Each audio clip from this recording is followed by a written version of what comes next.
Dans le but de diminuer sa consommation d'énergie, le département a décidé de moderniser l'éclairage public sur les voies dites express de son territoire.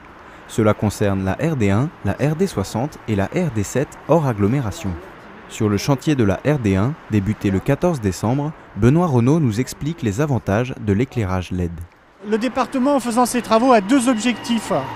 Le premier objectif, c'est de réduire le coût des consommations électriques des sources lumineuses à un niveau d'éclairement à peu près équivalent, avec une bien meilleure uniformité au sol. Les LED consomment 40% de moins d'énergie que les lampes actuelles qui sont à sodium haute pression. Et les lampes actuelles ont une durée de vie d'environ 3 ans, alors que les LED ont une durée de vie qui est estimée à plus de 10 ans. Donc sur une période de 10 ans, ça veut dire qu'on va diviser par 3 le nombre d'interventions pour remplacer les lampes.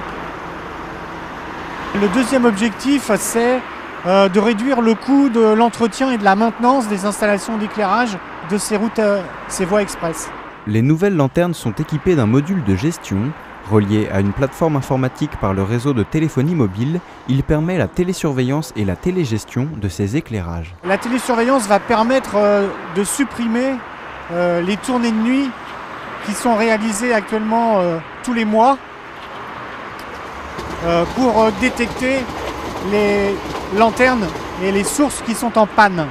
Pour ce qui est de la télégestion, par exemple, on pourra décider qu'entre 2h et 5h du matin, la période creuse de circulation de nuit, on diminuera le flux de 20%. À la fin décembre, les 570 lanternes concernées seront remplacées. Pour cette opération, le département a investi 740 000 € pour le développement durable de son territoire.